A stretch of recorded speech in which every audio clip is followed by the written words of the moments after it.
Guys, welcome. Very quick update on the exhaust.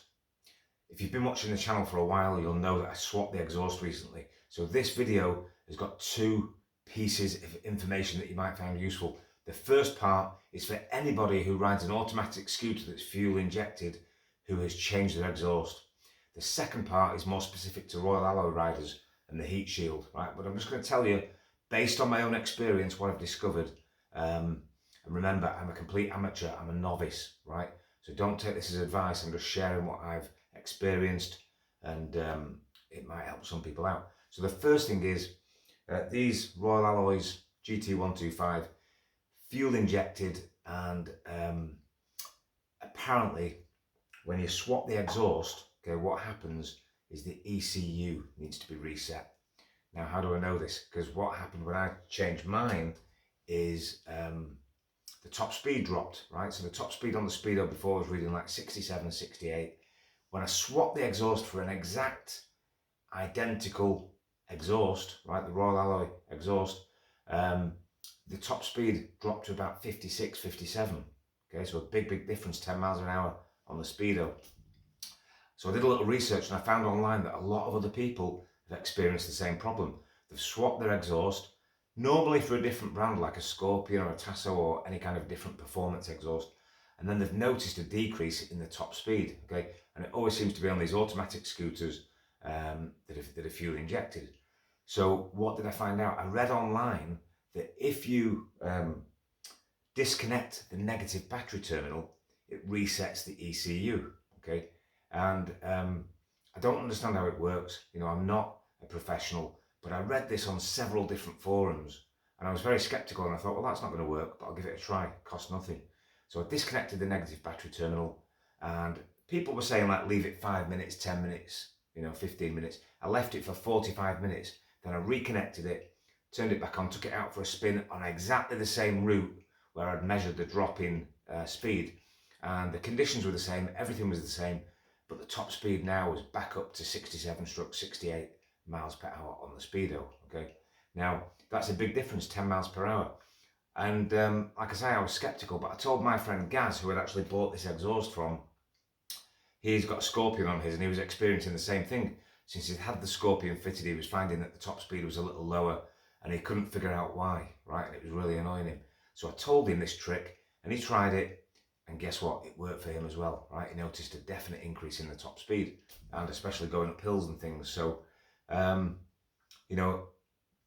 if it doesn't work for you, don't shoot the messenger. I'm just saying it worked for me. It worked for other people online. It worked for my scooter buddy Gaz, and it's worth a try. If you understand it and understand how it works, right, then pop your comments and your knowledge in the comments below and share it for everybody, right? But that is apparently what happens. It resets the ECU.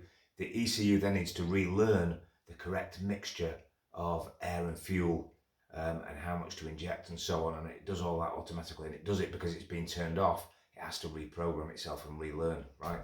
So that's the first part. I hope you find it useful. The second part is to do with the heat shields on these Royal Alloys, right? I'm going to share with you what I've experienced.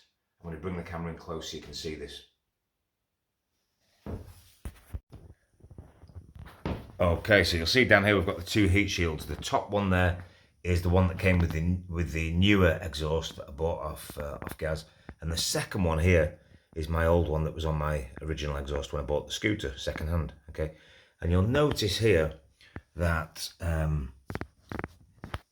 if we look at this one here, right, we've got this little Allen bolt here, and then you've got like a little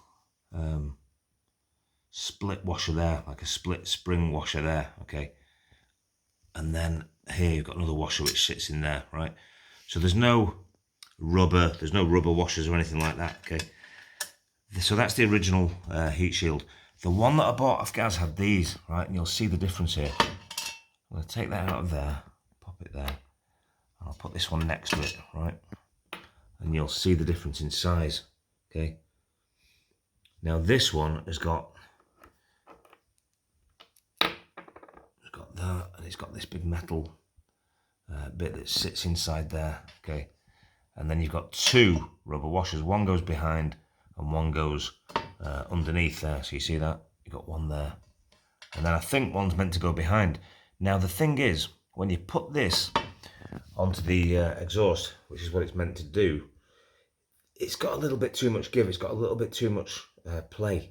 And my friend Dave noticed it when we went to Whitby. He said it was rattling a little bit, and he figured out it was coming from here. Now, the thing is when you put the old one on, right, it's super tight. And this one has never had any rubber washers or anything like that. Just the little split washer and the bigger washer. Now, I've tried this in every configuration with these rubber washers in every position, and it still doesn't fully tighten. It's just like, it's almost like these are a little bit like the wrong size, right? It's just got like, say, 0.5 millimeter or 1 millimeter of give, and it causes a little rattle, okay? Whereas these kind of fixings here with the washer and the split spring washer are super tight, okay? So I've tried it in every configuration, and the interesting thing is, I'm gonna pop it back on the tripod. The interesting thing is, right, that I've been on the Royal Alloy website and I've looked at the manual for all the different models, and I can't actually find, right, any reference to this, the newer one, on any of the diagrams, right, the one with the rubber washers. All of the diagrams show this, right? So I'm wondering where these have come from, first of all. Has anybody else got this type of fixing on the heat shield? And if it rattles, then that's your problem, right?